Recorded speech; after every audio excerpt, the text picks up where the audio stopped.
Alors, si tu veux appliquer un effet de Aurora HDR sur plusieurs de tes photos en même temps, la première chose que tu dois faire, c'est d'abord de te trouver soit un preset que tu aimes, donc disons par exemple celui-là, Warm Landscape, de choisir le pourcentage que je veux y appliquer, ou sinon, je peux me faire moi-même mon preset et ensuite le sauvegarder ici, lui donner un nom, et une fois que ça c'est fait, je vais pouvoir le retrouver dans User Aurora HDR, donc disons que celui-là me convient et que je veux l'appliquer à une série de photos que j'ai juste ici.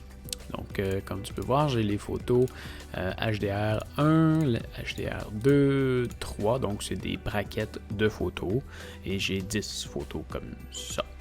Donc, si je veux faire une batch avec ces 10 photos-là, eh bien, je vais aller ici dans File et dans Batch Processing, ou commande B. Donc, on appuie là-dessus, et là, je vais pouvoir aller rechercher toutes mes 10 brackets de photos et simplement les glisser ici. Donc là, on va y laisser un petit peu de temps pour déterminer quelles sont les brackets de photos. Comme on le voit ici, j'ai sélectionné des brackets, sinon je pourrais avoir des images simples. Mais le but d'avoir au HDR, c'est de pouvoir faire du HDR. Parce que là, lui, ne va pas déterminer que c'est la photo 1, 2 et 3 simplement par le nom. Il va comparer chacune des photos. Il va voir que, ok, celle-là c'est une photo, celle-là c'est une autre photo, celle-là c'est une autre. Donc on a nos 10 photos comme ça ici et on pourrait déplacer des photos si jamais la sélection qui est faite automatiquement ne convient pas. Donc après ça, on va continuer sur Continuer et on va arriver sur cette page-là, ici. Donc, à partir d'ici, le premier bouton qu'on a ici, c'est pour sélectionner un des presets qui sont déjà faits. Donc, on pourrait aller dans, comme on avait tantôt, Landscape et Landscape Show. Et disons y aller à 30% parce que c'est ce qui nous convenait le mieux. Ou simplement d'aller chercher le preset personnel, Auto numéro 1. Et celui-là, je le voulais à 100%, par exemple.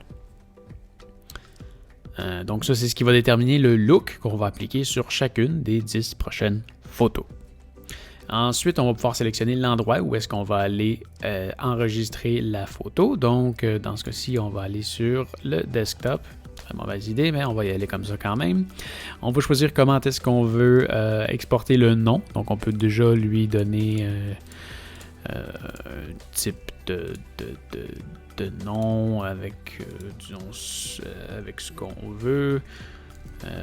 C'est ça, on écrit ce qu'on veut, mais pour vrai, moi, ça, je fais pas vraiment rien avec, puis je préfère les renommer après avec le système de renommage que j'ai sur mon Mac. Si tu veux que je t'explique comment faire, tu peux aller voir sur la vidéo en haut à droite.